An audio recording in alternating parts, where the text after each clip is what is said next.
ان کا بھائی کا لے لیتے ہیں، انہوں نے کہا کہ مورث جو ہے حرام قطعی مال چھوڑ کے مرا، مثال کے طور پہ سود لیا ہوا ہے، پتہ ہے کہ والد صاحب نے سود لیا تھا، یہ چوری کی تھی، رشوت لی تھی گھر میں، وہ چھوڑ کے چلے گئے، ہمیں پتہ ہے،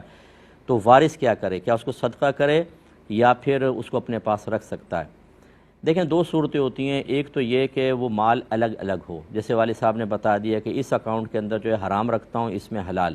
تو جو حرام رکھتے ہیں اس کے اندر پہلے غور کریں گے کہ کیا جن کا حرام لیا تھا وہ پتہ ہیں وہ لوگ، اگر معلوم ہے تو پھر ان کو واپس کرنا واجب ہے، جیسے رشوت لی تھی اور معلوم ہے کس سے لی تھی تو اس کو واپس کرنا واجب ہوگا، وہ نہ ہو تو اس کے ورثاء کو دینا ہوگا، اور دونوں ہی نہ ہوں تو پھر اس کو صدقہ کر دیں، یہی افضل اور اولیٰ ہے کہ نامعلوم مالکان کی طرف سے صدقہ کر دیا جائے۔ اور اگر یہ مکس ہو جائے مال، ایک ہی اکاؤنٹ میں حرام حلال ہے، تو پھر وہ وارث کو حق حاصل ہے کہ وہ پورا کا پورا رکھ سکتا ہے، وبال مرنے والے پر ہوگا۔ اس میں یہ ہو سکتا ہے کہ وہ غالب گمان کر کے کہ اتنا پیسہ حلال کا ہوگا اتنا حرام کا، اور وہ تھوڑا بہت صدقہ کر دے تو اللہ تعالیٰ کی رحمت سے